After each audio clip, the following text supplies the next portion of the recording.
जय हिंद साथियों, आज फिर से हम देखते हैं। आज फिर से हम क्वेश्चनों का जो कि संग्रह लेके आए हैं, बहुत सारे क्वेश्चनों को लेकर के आए हैं। तो आज हम फिर से देखते हैं, उसी धमाल के साथ हम सभी क्वेश्चनों को सॉल्व करते हुए आगे की ओर बढ़ेंगे। तो देखेंगे, सभी प्रकार के क्वेश्चनों को सॉल्व करेंगे और आगे की ओर देखते ही बढ़ते ही जाएंगे।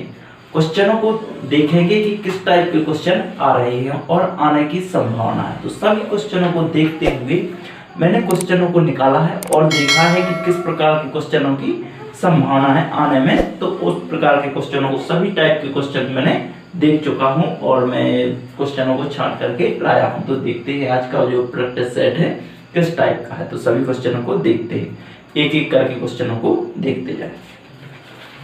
देखते हैं, 4% प्रति वर्ष की साधारण ब्याज प्रणाली के तहत कितने वर्ष में 1500 दो गुने हो जाएंगे। 1500 रुपए कितने समय में, अर्थात कितने वर्ष में दो गुने हो जाएंगे, अर्थात 2 गुने 3000 हो जाएंगे। तो उसने ये पूछा है हमसे। चलो देखते हैं क्वेश्चन के अनुसार क्वेश्चन क्या कहता है।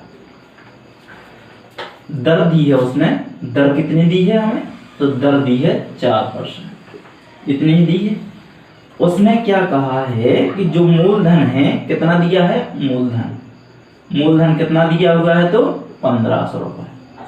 तो इसका 2 गुना करना है तो मिश्र धन हो जाएगा। क्या हो जाएगा, मिश्र धन हो जाएगा। जब हम उसको 2 गुना कर देंगे तो 15 दूना 30 हो जाएगा। लेकिन ये क्या होगा, मिश्र धन होगा। तो हमें क्या करना है, काय के अनुसार, साधारण ब्याज के अनुसार कहा है। 2 गुना करना था तो 2 गुना कर दिया। तो इसमें मिश्र धन है तो मूलधन कितना है, 1500 रुपए। ब्याज कितना आया होगा, 1500 ही ब्याज आया होगा। तो हम उसको साधारण ब्याज बराबर लगा देंगे। साधारण ब्याज बराबर वही फॉर्मूला, तो प्रिंसिपल अर्थात मूलधन गुणे दर गुणे समय, यही वाला फॉर्मूला लगाएंगे बटे 100। यहाँ पे ये ब्याज कितना है, ये तो मिश्र धन है पूरा 3000, लेकिन 1500 उसमें क्या है, उसमें मूलधन भी है। तो 1500 हमारा क्या होगा, साधारण ब्याज होगा, बराबर मूलधन कितना है, तो 1500 रुपए है। 1500, दर कितनी है, 4% है। समय हमें ज्ञात करना है तो टी मान लिया हमने, बटे में 100 हो जाएगा। 2 0 से 2 0, 15 से 15। अब यहाँ पे कितना बचा, 100 बचा, बराबर यहाँ पे 40 बचा। तो 4 से हम इसको डिवाइड करेंगे तो टी बराबर कितना आ जाएगा, 25 वर्ष। टी अर्थात समय है, समय जो कि हमें ज्ञात करना था। तो कितना निकलेगा हमारा, 25 वर्ष निकलेगा। इस टाइप का क्वेश्चन था, थोड़ी लेंथी हो गया है इसलिए, क्योंकि मैंने फॉर्मूला दिखा दिया है और हर एक चीज को एक एक दिखा दिया है, इसलिए थोड़ा सा वो था, वरना देखने से ही हल कर सकते थे उसको। अगला क्वेश्चन देखेंगे, इसी प्रकार का क्वेश्चन था और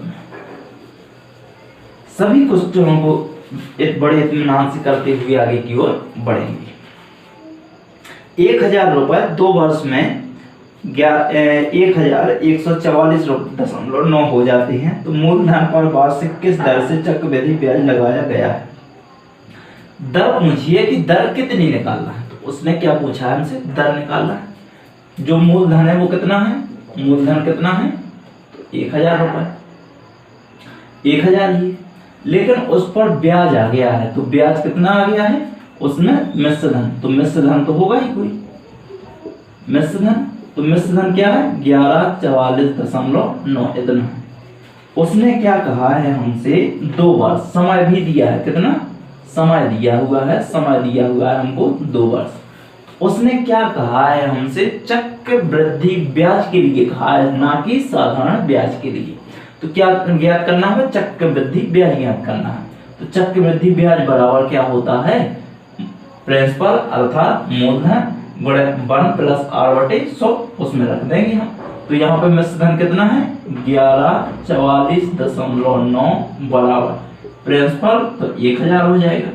1 + r/100 हमें क्या ज्ञात करना है, r का मान ज्ञात करना है। समय कितना दिया हुआ है, 2 दिया है, तो 2 की घात लगा देंगे। 1000 यहाँ है तो इसको इसके बटे में लाएंगे हम। तो यहाँ से लिखेंगे 1144.9 बटे 1000 बराबर 1 + r/100 कितने की घात, 2 की घात। जब हम यहाँ से दशमलव हटाएंगे तो एक 0 बढ़ा देंगे, 1144/9 कितना हो जाएगा 10,000 बराबर 1 + r/100 हो जाएगा। 2 की घात यहाँ पे लगा देंगे। अब यहाँ पे देखेंगे कि a कितने का वर्ग होता है और a भी कितने का वर्ग होता है। a कितने का वर्ग होता है तो 107 का वर्ग होता है। a कितने का वर्ग होता है तो 100 का वर्ग होता है। तो 107/100 इस पर पूरे की कितने की घात 2 की बराबर 1 + r/100 हो जाएगा। यहाँ पे देखने जाएंगे, यहाँ पे 2 की घात ही लगी है तो घात से घात क्या हो जाएगी, कैंसिल हो जाएगी। 107/100 बराबर 1 + r/100 हो जाएगा। इस एक को उस साइड ले जाएंगे हम तो क्या में हो जाएगा, माइनस में हो जाएगा। बटे 100 - 1 बराबर r/100। इसका जब इसमें मल्टीप्लाई करेंगे तो 100 में से 107 में से 100 जाएगा तो कितना बचेगा, 7 बचेगा। 7/100 बराबर r/100। 100 से 100 कैंसिल तो r बराबर कितना आ जाएगा हमारा 10%, जो कि हमें यही ज्ञात करना था। r का मान कितना आया हमारा 7% आया। इस टाइप से हमें इसको फाइंड करना था। दर हमें ज्ञात करना थी तो दर हमारी कितनी निकली 7% निकली। इस टाइप से हम क्वेश्चनों को लगाएंगे और लगाया भी है क्वेश्चनों को। इनमें लगाने में टाइम नहीं लगती, थोड़ा समझाने में टाइम लगती है, इसलिए तो टाइम लग ही जाता है। चलो अगला सवाल है, ए बी और सी के बीच 1152 का नुकसान 7:8:9 के अनुपात में विभाजित होना चाहिए तो ए का हिस्सा कितना। नुकसान कितना हुआ है तो रुपए कितने थे तो 1152 रुपए। कितना था 1152। लेकिन उसने कहा है कि ए बी और सी में कितने का 7, 8 और 9 का अनुपात में इतने के अनुपात में हुआ है। तो उसने कहा है कि ए का हिस्सा कितना है, ए को कितना लगना चाहिए इस नुकसान में। तो नुकसान तो 1152 का है। टोटल कितना होगा 8, 8 दूनी 16, 8 3 24 का। लेकिन ए को लगना है तो 7/24 कर देंगे। जब हम 24 का भाग इसमें देंगे अर्थात देंगे ही तो 24 पंचे कितना होता है 120। 24 चौका कितना होता है 96। तो 96 को इसमें माइनस करेंगे, 24 चौका 96। यहाँ पे कितना बचा 9 बचे 19 बचेगा। 96 और 96 4 ही बचा और 15 ही है तो 19 हो जाएगा। तो 192 हो जाएगा। 192 को जब हम इसमें भाग देंगे तो कितनी बार जाएगा 8 बार जाएगा। 7 का 8 में गुणा करेंगे तो कितना आ जाएगा 336 रुपए। ए को कितना देना है 336 रुपए का भुगतान करना है। किसको ए को। यदि बी का पूछा होता तो 8 में गुणा करते, किसकी 48 का 8 में करते। यदि सी का पूछा होता तो 48 का 9 में गुणा कर देते तो सी का हिस्सा निकल आएगा। सबका एक एक करके इसी प्रकार से हम ज्ञात करेंगे।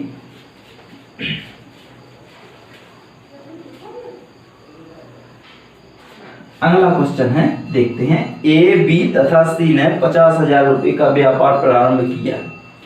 बी ने सी की तुलना में 6,000 रुपए अधिक निवेश किया तथा ए ने बी की तुलना में 2,000 रुपए अधिक निवेश नहीं किया। यदि कुल वार्षिक लाभ 10,000 रुपए था तो लाभ में ए का हिस्सा कितना। लाभ में ए का हिस्सा ज्ञात करना है। ए बी और सी 3 व्यक्ति हैं। ए बी और सी 3 व्यक्ति हैं। उसने कहा कि बी ने सी से 6,000 रुपए अधिक निवेश किए। इसने मैंने मान लिया कि x रुपए लगाए तो इसने अधिक 6,000 लगाए। x प्लस कितना हो जाएगा 6,000 इतना ही होगा। इसने x लगाया तो इसने कितना लगाया होगा x प्लस 6,000 रुपए लगाया होगा कि नहीं लगाया होगा। इसने ए ने बी से 2,000 अधिक निवेश किया तो इसमें 6,000 में 2,000 और जोड़ देंगे हम। तो x प्लस 6 और 2 8,000 लगाए होंगे। ये ने इतना लगाया होगा क्योंकि बी ने सी से 6,000 रुपए लगाए थे अधिक।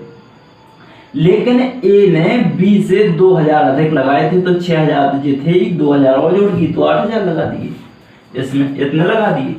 अब कितना रुपए उन्होंने निवेश किया था, तो 50,000 रुपए। तो टोटल कितना लगा था, तो इनका टोटल करना पड़ेगा, और वहां पे टोटल कितना था, तो 50,000।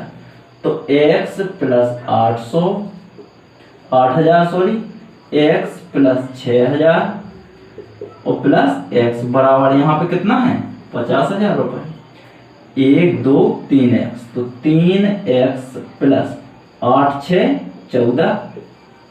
14,000 बराबर 50,000। तो 3x बराबर कितना हो जाएगा, 14,000 इस साइड आएगा तो 50,000 में से 14,000 जाएगा तो कितना बचेगा, 36,000। इसका हम जब भाग देंगे तो कितना आएगा, 12,000 आ जाएगा। x c ने कितना लगाया था, 12,000, और b ने कितना लगाया होगा, 12 में 6 जोड़ देंगे तो 12 और 6 कितना हो जाएगा, 18,000। a ने कितना लगाया होगा, तो 20,000 रुपए लगाया होगा। इनका सबका निकल आया, तो 3 जीरो से 3 जीरो कैंसिल, सब में सभी में कटेंगे, जो यहाँ से 2 से और, तो यहाँ पे 6 आया, यहाँ पे 9 आया, यहाँ पे 10 आया। तो उन्होंने कहा कि वर्ष के लिए कहा है, वर्ष के अंत में लाभ आया है, तो अब हम लाभ को देख लेंगे। तो ए का हिस्सा हमें ज्ञात करना है, तो ए का यहाँ पे कितना दिया हुआ है, 10 दिया है, लेकिन अब लाभ कितना है, 10,000 रुपये का है। तो 10,000 रुपये का लाभ है, जो कि तीनों में बटेगा कि नहीं बटेगा। तो यहाँ पे कितना है, ए का 10 है, 10 ए का बस हमें ज्ञात करने को कहा है, तो ए का 10 हो गया। तीनों का जोड़ेंगे तो 10 और 9 19 6 25 होगा, 25। तो 25 का जब हम इसमें भाग देंगे तो 25 चौके 100, तो 400 गुणे 10, तो कितना हो जाएगा, 4,000 रुपए। ए का हिस्सा कितना है, 4,000 रुपए। ए को कितना मिलना चाहिए, 4,000 रुपए मिलना चाहिए। ए को इस टाइप से इसको ज्ञात करना था। ए के हिस्से में जो पैसा था वो कितना था, 4,000 रुपए था, और बी का हमें ज्ञात करना होता तो हम बी का भी ज्ञात कर सकते थे। तो 9 चौके 3600 किसका होता, बी का होता। इस टाइप से हम निकाल पाते सभी का। एक पंसारी की 4 माह में क्रमशः 2,000, 2,500, 3,250 और 4,250 की बिक्री होती है। 3,500 की औसत बिक्री प्राप्त करने के लिए 5वें माह में उनकी बिक्री कितनी होनी चाहिए। 5 माह का टोटल दिया था, एक पंसारी है, एक माह में उसने 2,000, दूसरे में 2,500, तीसरे में 3,250, चौथे में 4,250 का खर्चा आया, उसने कमाया, बिक्री हुई उसकी। इसके बाद में 5 माह का वह चाहता था कि 5वें माह में कितनी होना चाहिए, औसत ज्ञात करना। देखते हैं, पहला माह है जो 4 माह का था, फर्स्ट माह, सेकंड माह, थर्ड माह और फोर्थ माह। 4 माह थे। पहले माह में उसने कितना लगाया, बिक्री हुई 2,000 की, सेकंड माह में 2,500 की, दूसरे में तीसरे में 3,250 की, चौथे में 4,250 की, इतने की बिक्री हुई। अब वह 5वें माह में कितना चाहता था, x चाहता था। हमें इनका क्या करना है, औसत निकालना है। तो सभी में क्या करेंगे, 5 का भाग देंगे, क्योंकि कितने माह का निकालना है, 5 का निकालना है। लेकिन औसत में कितना कहा है उसने, 3,500 कहा है। एक बार मैं सभी संख्याओं को मिला लूं और देख लूं। 2,000, 2,500, 3,250 और 4,250। चलो ठीक है, सभी को हम क्या करेंगे, ऐड करेंगे। ऐड करेंगे जब हम, तो यहाँ पे देखते हैं हम 0 है, तो सब जगह सबसे पहले 0 आ जाएगा। 5 5 10, 0 आ जाएगा, 1 आ जाएगा, 2 2 4, 5 9, 1 10, 0 आ जाएगा।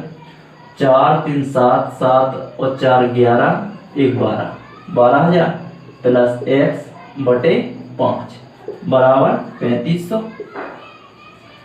जब हम इसका इसमें गुणा करेंगे तो 12,000 प्लस x बराबर 3,500 प्लस गुणे 5, तो 12,000 प्लस x बराबर 0, 2 0 तो रहेंगी, 5 25 की 5, हाथ की 2, 5 3 15, 16 17।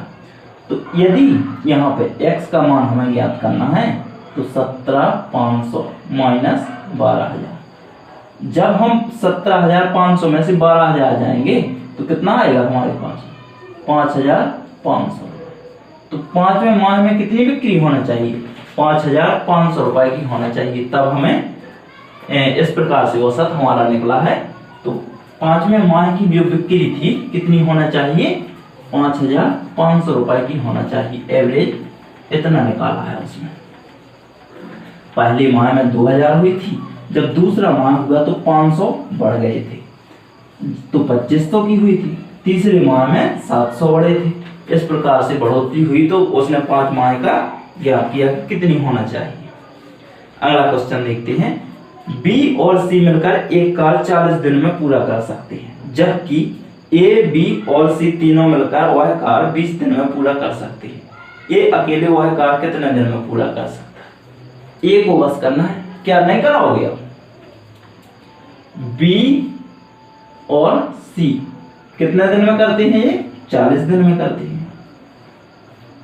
लेकिन ए प्लस बी प्लस सी तीनों मिलकर के 20 दिन में करते हैं। तो टोटल कार्य कितना है? 40 है। 40 एक कम 40, 20 दूना 40। ये तीनों मिलकर के एक दिन में कितना कार्य करते हैं? 2 कार्य करते हैं। ये दोनों मिलकर के एक दिन में कितना कार्य करते हैं? तो एक काम करते हैं। लेकिन कौन कौन है? बी और सी है।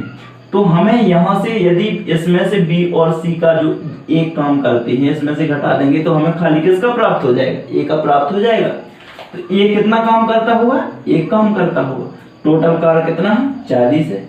40 में यदि हम एक का भाग दे देंगे तो ए का हमें प्राप्त हो जाएगा कि 40 दिन में खत्म कर देगा। ए का कितना आ जाएगा? 40 दिन।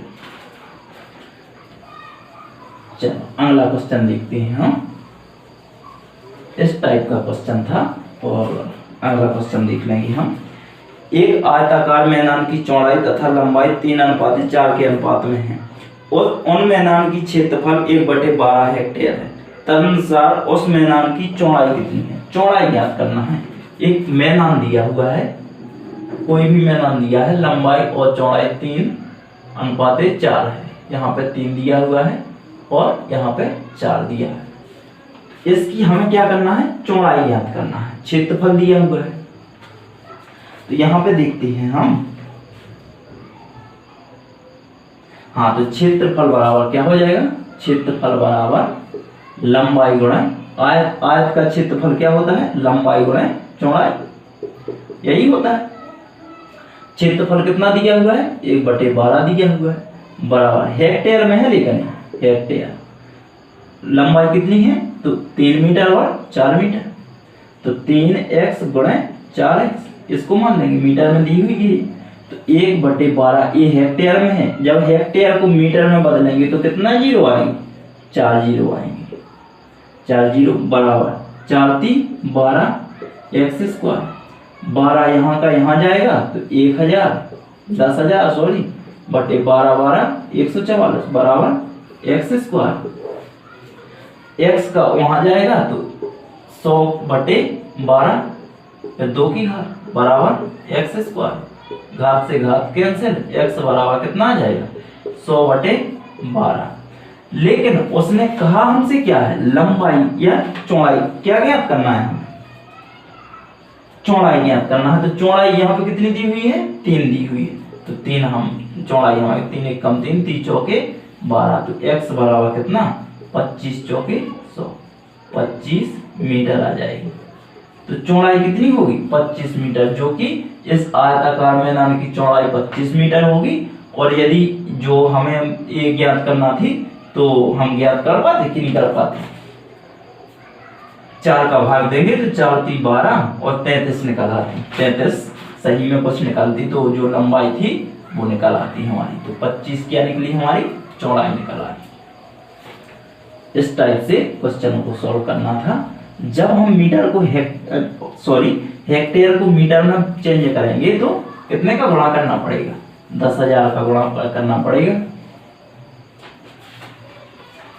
अगला क्वेश्चन देखते हैं। सिया ने अपने धन का 1/4 भाग अपने भाई को दिया। सिया नाम की लड़की है, उसने 1/4, उसके पास कुछ धन था, उसने उस धन में से अपने भाई को 1/4 भाग दिया। उसके भाई ने सिया से प्राप्त धन का 1/8 भाग उसके बस के किराए पर तथा 1/4 भाग ट्यूशन की फीस पर खर्च किया। उपरोक्त खर्च करने के बाद सिया के भाई के पास 125 रुपए बचे। आरंभ में सिया के पास कितने रुपए थे? देखते हैं। यदि मुझे अभी तो पता नहीं है कि सिया के पास कितने रुपए थे, तो मैंने मान लिया कि सिया के पास में कितने रुपए थे? x रुपए थे। सिया के पास कितने रुपए थे? x रुपए थे। उसने अपने भाई को कितना रुपए दे दिया? भाई को तो 1/4 भाग दे दिया, तो कितना हो जाएगा? x/4 हो जाएगा। कितना होगा? x रुपए सिया का था, इसमें से उसने 1/4 भाग दे दिया था, तो 100/4 आ जाएगा कि नहीं आ जाएगा? तो अब जो उसने खर्च किया है तो इसी में से होगा कि नहीं होगा? तो 1/4 माइनस 1/4 x/4 माइनस उसने इसी में से क्या खर्च किया? x/4 में से उसने 1/8 काय पे दिया था? बस पे दिया था। और इसी में से उसने काय पे दिया था? ट्यूशन में भी दिया था। तो 1/4 काय में दिया था? ट्यूशन में दिया था। इसके बाद भी उसके पास में कितना बचा था? 125 रुपए बचा था। तो यहाँ पे x/4 माइनस यहाँ पे 8 चौके 32 x/32 गुणा में संख्या क्या होती है? नीचे का गुणा, ऊपर का गुणा कर लेती है। 4 चौके 16, तो x/16 बराबर 125 हो जाएगा। यहाँ पे हम जब बुन लेंगे तो x/4 माइनस यहाँ पे 32 आ जाएगा। 32 और 16, 32 एक कम 32, 16 का देंगे तो कितना आएगा? 2 आ जाएगा। तो 2x हो जाएगा बराबर 125। यहाँ पे देखेंगे हम x/4 माइनस यहाँ पे 2 1 3x बटे 32 बराबर 125। अब जब हम इसका और इसका एलसीएम लेंगे तो कितना होगा? इसका एलसीएम लेके देखते हैं हम। ऊपर का हम साफ किए देते हैं। इतना समझ में आ गया होगा, मुझे आशा है कि इतना समझ में आ गया होगा। आगे देखते हैं हम। इसको रब करने के बाद हम देखते हैं आगे। x/4 माइनस 3x/32 बराबर 125। इसका एलसीएम लेंगे तो 32 आएगा। 4 8 32, तो 8x माइनस इसका इसमें देंगे तो 1 बार जाएगा, इसमें 1 का गुणा करेंगे कोई मतलब नहीं है। 3x बराबर 125। जब हम 8x में से 3x माइनस करेंगे तो कितना बचेगा? 5x बटे 32 बराबर 125। जब 5 का हम इसमें भाग देंगे, इसको हम रब कर देते हैं। अब इसके आगे इसका जब हम भाग देंगे तो x बराबर कितना आ जाएगा? 25 25 125 गुणे 32। x बराबर कितना आ जाएगा? 25 दूना 50, 25 × 3 75, 75 और 50 कितना हो जाएगा? 80। तो कितना आ जाएगा? 800। तो सिया के पास में प्रारंभ में कितने रुपए थे? 800 रुपए थे। तो सिया के पास कितने रुपए थे? 800 रुपए थे प्रारंभ में। उसने 1/4 भाग दिया था, तो कितना दिया होगा उसने? 200 रुपए दिया होगा उसने। कुछ कितना दिया होगा? यदि ऐसा प्राप्त करना था तो उसने सिया का पूछा था, तो हमने बता दिया था। 1/4 भाग दिया था, उसके पास में 800 रुपया था, तो ज्ञात भी कर सकते हैं हम, कोई दिक्कत नहीं है।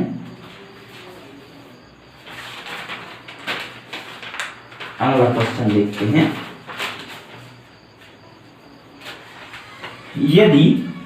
यदि दिया है 1 पे 3 की घात प्लस 2 पे 3 की घात प्लस 3 पे 3 की घात प्लस ... प्लस 10 पे 3 की घात बराबर कितना दिया हुआ है? 325 दिया हुआ है। कितना दिया हुआ है? 325 दिया हुआ है। तो उसने कहा है कि 4, उसने इतना दे दिया है हमें, तो उसने हमसे कहा है 4 plus 32 plus 108 plus dot dot dot plus 4000 का मान क्या होगा, इसका मान हमसे ज्ञात करने को कहा है। तो हमें ए दे दिया है, इसका मान हमें ज्ञात करने को कहा है। तो हम इस सब में से क्या कॉमन ले लेंगे, 4 को कॉमन ले लेंगे। तो यहाँ पे 1 बचेगा, यहाँ पे 8 बचेगा, यहाँ पे कितना बचेगा 27 बचेगा, प्लस डॉट डॉट डॉट, तो यहाँ पे 1000 बचेगा बराबर क्वेश्चन मार्क। यदि हम सॉरी आगे एक और स्टेप बढ़ाते हैं, 1 पे कितने की भी घात चढ़ा दो कोई दिक्कत नहीं। यहाँ पे 2 पे कितने की घात लगाएंगे, 3 की घात। यहाँ पे 3 के कितने की घात, 3 की घात, प्लस आगे यहाँ पे 10 पे कितने की घात, 3 की घात बराबर क्वेश्चन मार्क। यदि इसको देखेंगे हम और इसको देखेंगे तो हमें कुछ सेम सी आकृति दिख रही है। यदि इतने के बराबर इतना है तो इसका मान हम यहाँ रख देंगे। तो यहाँ पे 30 25 गुणे 4 कर देंगे हम, तो 25 चौके 100। इसका जब हम गुणा करेंगे तो 25 चौके 100 आ जाएगा, 4 3 12। तो हमें आंसर कितना प्राप्त होगा, 12100 हो जाएगा। कितना हो जाएगा, 12100 प्राप्त होगा। इस टाइप का क्वेश्चन हमें ज्ञात फाइंड करना था, तो हम फाइंड कर सके। नेक्स्ट क्वेश्चन देखते हैं। अगला क्वेश्चन है, यदि ये दिया है 5 प्लस 2 रूट 3 बटे 7 प्लस 4 रूट 3 बराबर a प्लस b रूट 3। तो उसने कहा है a का और b का मान बताइए, यही कहा है उसने, a और b का मान ज्ञात करें। तो इतना दिया है, तो हमें करना क्या है, हमें परमेकरण करना है। परमेकरण कर लेंगे, कोई दिक्कत नहीं। इसको हम साइड में कर देते हैं। क्या करेंगे हम, हर का परमेकरण करेंगे हम। तो परमेकरण हर का करेंगे तो साइन क्या हो जाती, चेंज हो जाते। 7 माइनस 4 रूट 3 बटे 7 माइनस 4 रूट 3। इसका ऊपर गुणा, इसका नीचे गुणा। तो यहाँ पे क्या हो जाएगा, ए स्क्वायर माइनस बी स्क्वायर हो जाएगा। ए स्क्वायर माइनस बी स्क्वायर का फॉर्मूला लगा देंगे हम, तो कोई दिक्कत नहीं है। यहाँ पे देखेंगे 5 प्लस 2 रूट 3, यहाँ पे लिखेंगे 7 माइनस 4 रूट 3। यहाँ पे देखेंगे हम इसको ले लेंगे, तो ए स्क्वायर माइनस बी स्क्वायर, तो 7 7 49। या फिर सबसे पहले 7 का स्क्वायर माइनस 4 रूट 3 का स्क्वायर, ये कर लेंगे हम। फिर इसके बाद में उसे सॉल्व करेंगे। चलो देखते हैं, 5 का गुणा 7 में तो कितना आ जाएगा, 7 पना 35 आएगा। 5 का गुणा 4 में और रूट 3 में, तो साइन का आएगा माइनस का। 5 चौके 20, 20 रूट 3 आ जाएगा। इस 2 का 7 में, तो 7 दूना 14, लेकिन साइन का आएगा प्लस का आएगा, तो 7 दूना 14 रूट 3 आ जाएगा। इसके आगे देखते हैं, इसका गुणा इसमें करेंगे तो 4 दूना 8, लेकिन साइन का आएगा माइनस का आएगा, तो 8 और कितना, इसका गुणा करेंगे तो 3 आएगा एक बाहर। अब नीचे देख लेते हैं, 7 7 49 माइनस 4 चौके 16, 16 गुणा 3 तो कितना होगा 48, 16 3 48 हो जाएगा। जब 14 ए माइनस का जाएगा तो यहाँ पे कितना बचेगा, 6 बचेगा। यहाँ पे देखते हैं 8 3 24 हो जाएगा, तो 24 35 में से 24 जाएगा तो कितना बचेगा, 11 ही बचेगा। जब इसमें से जाएगा 20 में से 14 जाएगा तो कितना बचेगा, माइनस का 6 रूट 3। लेकिन इसके बराबर में यहाँ पे देखा था हमने कि बराबर में क्या चलता था, 49 में से 48 जाएगा तो 1 बचेगा, भाग देंगे कोई मतलब नहीं है। a प्लस बी रूट 3, तो रूट 3 से a का मान कितना हो जाएगा 11, b का मान कितना होगा 6, रूट 3 से रूट 3 क्या हो जाएगा, कैंसिल हो जाएगा। तो a बराबर कितना हो जाएगा 11, b बराबर कितना हो जाएगा माइनस का 6 हो जाएगा, जो कि ऑप्शन हमें कौन सा दिखा रहा, ऑप्शन नंबर ए दिखा रहा। इस प्रकार से सभी जितने भी क्वेश्चन थे मैं सभी फाइंड करा चुका हूँ। इसके बाद में यदि आपको सेक्शन अच्छा लगे तो अपने दोस्तों को बताइए और आगे की ओर भेजिए अपने दोस्त को, और चैनल को सब्सक्राइब कीजिए। जय हिंद।